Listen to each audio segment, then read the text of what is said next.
যা রটে তার কিছুটা হলেও ঘটে, তাই বলা চলে গুঞ্জনের ঘনঘটা সারা দিন জুড়ে। তবে ঘড়ির কাঁটায় তখন মধ্যরাত প্রায়। সভাপতি ফারুক আহমেদকে ক্রিকেট বোর্ডের পদ থেকে ব্যান্ড করা হয়।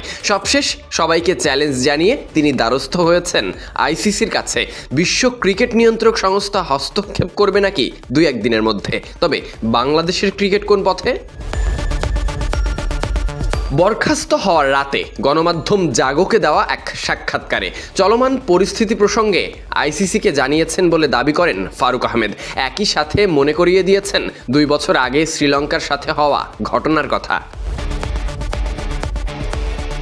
লেনদেন, ব্যাংক ট্রান্সফার সঙ্গে বিপিএল সংক্রান্ত একাধিক আর্থিক ও প্রশাসনিক অনিয়মের অভিযোগ ওঠে ফারুক আহমেদের বিরুদ্ধে, যেগুলোর তদন্তে গঠিত স্বাধীন কমিটির প্রতিবেদনের ভিত্তিতেই এই মনোনয়ন বাতিলের সিদ্ধান্ত নেওয়া হয়েছে বলে জানা গেছে। তবে তা মানতে নারাজ ফারুক আহমেদ। তার আগে যুব ও ক্রীড়া উপদেষ্টা আসিফ মাহমুদ সজীব ভুঁইয়া ফারুক আহমেদকে ডেকে পদত্যাগের ইঙ্গিত দেন বলেও জানা যায়। যদিও ফারুক পদত্যাগ করতে অস্বীকৃতি জানায়। যে পন্থায় তিনি ক্রিকেট বোর্ডে এসেছিলেন সেই জাতীয় ক্রীড়া পরিষদ থেকে পরিশেষে তাকে বরখাস্ত করা হয়। জোগাড় করা হয় পরিচালকদের অনাস্থা ভোটও। এরপর বসে থাকেননি ফারুক আহমেদও। যোগাযোগ করেছেন আইসিসি সভাপতি জয় শাহর সঙ্গে।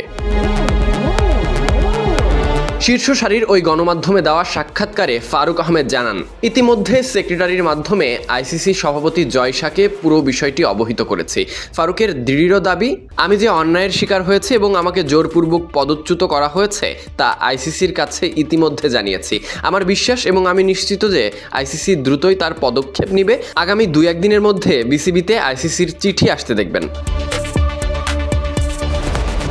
শ্রীলঙ্কার উদাহরণ টেনে ফারুক আহমেদ বলেন, 2 বছর আগেও শ্রীলঙ্কায় এমন একটা ঘটনা ঘটেছিল। শ্রীলঙ্কান মন্ত্রী পরিষদ পুরো বোর্ড ভেঙে দিয়েছিল। তখন আইসিসি দ্রুত পদক্ষেপ নেয়, পুরো বোর্ডকে আবার পুনর্বহাল করেছিল। ফারুক আশা করেন একইভাবে তিনিও ফিরে আসবেন ক্রিকেট বোর্ডে। এত সবকিছু পেরিয়ে দেশের ক্রিকেটে বিরাজ করছে এক অস্বস্তিকর পরিবেশ। যে কোনো সময়ই আসতে পারে নিষেধাজ্ঞা, আছে সেই ভাবনা। আপাতত ক্রিকেট বোর্ড, জাতীয় ক্রীড়া পরিষদ, ফারুক আহমেদ সঙ্গে যুক্ত হওয়া আইসিসি মুখোমুখি অবস্থানে। এর মাঝেই দেশের ক্রিকেটের মঙ্গল কামনা করছে অনেকে। Sadiq Ahmed Sunny, BD cric time.